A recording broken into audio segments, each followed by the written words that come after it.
ब्रह्म तेज की इच्छा हो तो बृहस्पति की उपासना करनी चाहिए। इंद्रियों में बल की कामना हो तो इंद्र की उपासना करनी चाहिए। संतान की कामना हो तो प्रजापतियों की उपासना करनी चाहिए।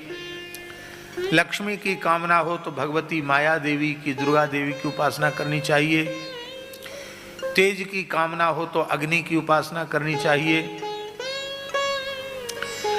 धन चाहिए तो वसुओं की उपासना करनी चाहिए। वीरता की प्राप्ति की कामना हो, पराक्रम हमारे जीवन में आवे तो रुद्रों की उपासना करनी चाहिए। बहुत अन्न प्राप्त करने की इच्छा हो तो अदिति की उपासना करनी चाहिए। स्वर्ग की कामना हो तो अदिति के पुत्र देवताओं की उपासना करनी चाहिए। राज्य के विलासा हो तो विश्व देवों की उपासना करनी चाहिए। प्रजा को अनुकूल बनाने की इच्छा हो तो साध्य देवताओं की उपासना करनी चाहिए। आयु की कामना हो तो अश्विनी कुमारों की उपासना करनी चाहिए। पुष्टि की कामना हो तो पृथ्वी की उपासना करनी चाहिए। प्रतिष्ठा की कामना हो तो लोक माता पृथ्वी और देव आकाश का सेवन करना चाहिए।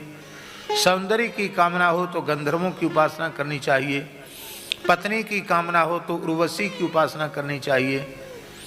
और सबका स्वामी बनने की इच्छा हो तो ब्रह्मा जी की उपासना करनी चाहिए। यश की कामना हो तो यज्ञ पुरुष की उपासना करनी चाहिए।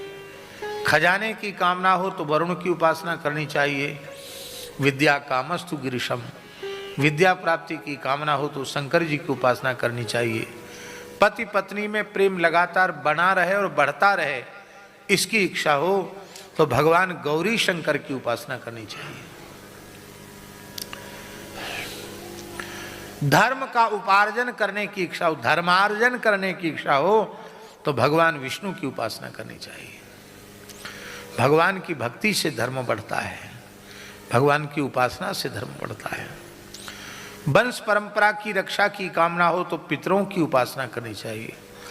वंश में न्यूनता उसी के कुल में आती है जब पितृगण असंतुष्ट हो जाते हैं, इसलिए समय से अपने पितरों का श्राद्ध तर्पण आदि अवश्य करना चाहिए।